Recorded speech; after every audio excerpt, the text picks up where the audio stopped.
সামনে ঈদুল আজহাকে ঘিরে দেশে কোনো গরু বা অন্য কোনো পশু আমদানির পরিকল্পনা সরকারের নেই।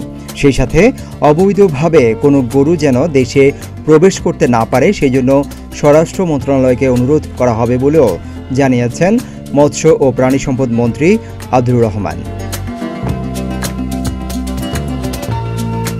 রোববার সচিবালয়ে ব্রিফিংয়ে এই কথা জানান তিনি। বলেন, এবার কুরবানিতে গবাদি পশুর কোনো ঘাটতি থাকবে না। আগে থেকে এর প্রস্তুতি নেওয়া হয়েছে। বাজার যাতে স্থিতিশীল থাকে এবং পাশাপাশি পশুর দাম যেন মানুষের নাগালের মধ্যে থাকে সেই ব্যবস্থাও নেওয়া হয়েছে। আব্দুর রহমান আরও বলেন, এবার কোনো কারণে গরুর আমদানি করার প্রয়োজন হবে না, কারণ গতবারের চাহিদার চেয়ে এবার ৩ লাখ বেশি গবাদি পশুর বাড়তি যোগান থাকছে। প্রয়োজনের তুলনায় পর্যাপ্ত গবাদি পশু আছে। কোনো কারণেই গবাদি পশু আমদানি করবার কোনো কারণ নেই, কোনো হেতু নেই যাতে অবৈধভাবে কোনো গবাদি পশু বাংলাদেশে প্রবেশ করতে না পারে। আগামী কুরবানি ঈদের সম্পূর্ণ প্রস্তুতি আমাদের রয়েছে এবং আমাদের গবাদি পশুর কোনো ঘাটতি বা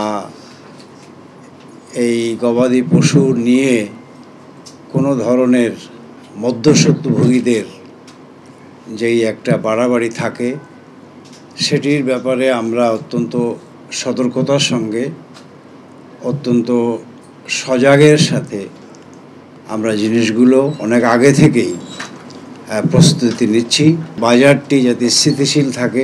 কোরবানিযোগ্য পশুর দাম নিয়ে কোনো গোষ্ঠী যাতে কারসাজি করতে না পারে সেদিকে সরকার লক্ষ্য রাখবে।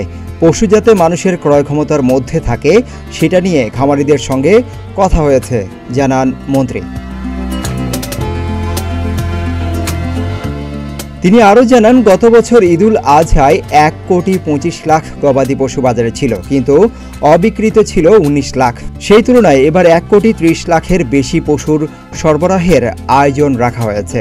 প্রয়োজনের তুলনায় আয়োজন ও ব্যবস্থাপনা ঠিক আছে।